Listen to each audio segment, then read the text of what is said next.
Hello, everyone.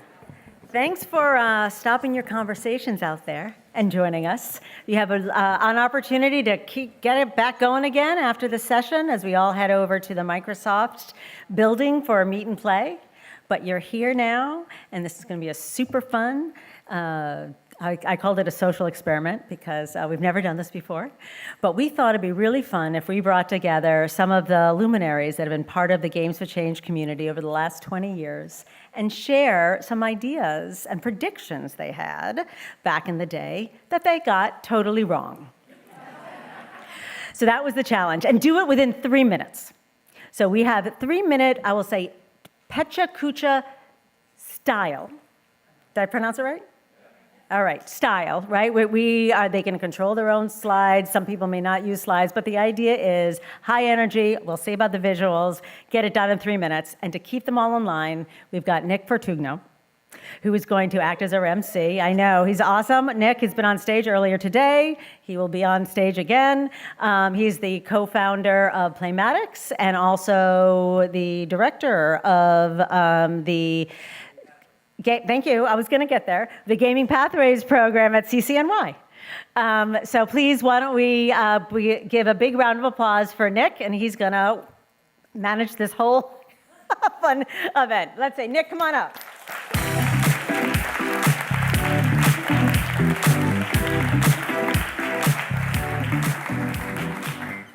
Hi, everybody. How you doing?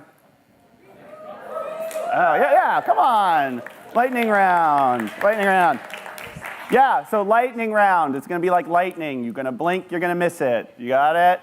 3 minutes. Each of our speakers, luminaries from the field, experienced designers, producers, business people, people who founded the festival, people who've been to the festival forever, are coming up here to tell you what they thought Games for Change was going to be 20 years ago. What would Games for Impacts be 20 years ago, 10 years ago, 5 years ago? And how did they get that right and how did they get that wrong? They will do this in 3 minutes. I will be timing them to 3 minutes. We will hold that hard. It is not a strict SPECA. The slides won't move as fast as you expect. They have freedom in that, and that is the only freedom they have. And with that, we are going to start. There's a 3-minute timer here, by the way. If you are a speaker and you're listening to this, I will approach you as we get to the last 30 seconds. So if you are still going, I will stop you. And you will know that because I will slowly stalk you like Jaws. We ready?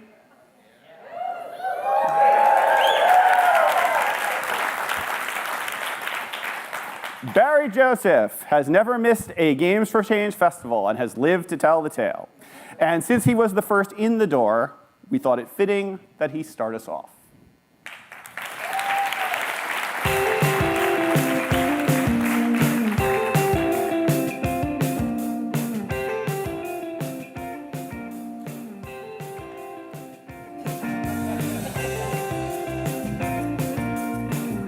This afternoon, I come before you to preach the gospel of Games for Change. Can I get it all right? Thank you. In the beginning, our gospel was limited and often used against us. We wanted to highlight small games addressing social issues that made the world a better place through other people playing them. The media looked at us and said, come again? Let us put attention on the few good games so we can continue to make people afraid of the vast ocean of bad games. We never meant to walk into a binary, but we soon learned how false this idea was. We learned from James Paul G. that all games have the potential to embody good learning. We learned from Bernie DeKoven, may his memory be a blessing, that all play has the potential to form a community actively building a world that reflects their values. And at the 10th Games for Change, I noticed a trend. The change in Games for Change was changing. It no longer came just from someone playing a game. It was also about who was creating it and how. We began to speak more regularly about high school students designing games. We began to talk about, for example, indigenous communities making their own game design studios to tell their ancestral stories. So what today is the gospel of Games for Change, and who is it for?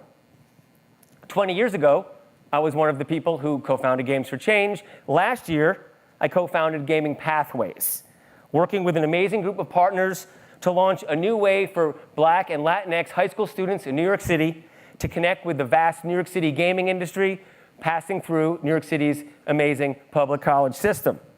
Our upcoming video game exhibit, which will open next year at the Harlem School of the Arts, had a youth advisory. And we asked them just a few months ago what games they play associated with the theme of social justice. And what they said blew me away. The action role-playing game Dark Souls 2, the big-budget Spider-Man Miles Morales, and the Games for Change darling Papers, Please. 20 years ago, we could hardly fill a panel with games. Today, youth can find Games for Change just about anywhere. Some Shabbats I go to temple. Sorry, the clock is ticking. When I do, I'm with the community that is not looking at who is good in the room and who is bad. Instead, it's a collective process that calls us all to our better angels. It's a reset, a time to check in with our values and expect more from ourselves. That, I suggest, is the current gospel of Games for Change, that we all need a time and place like this, right now, right here, to come together and look at our intentions when we make games. Can I get an amen? Amen. Thank you.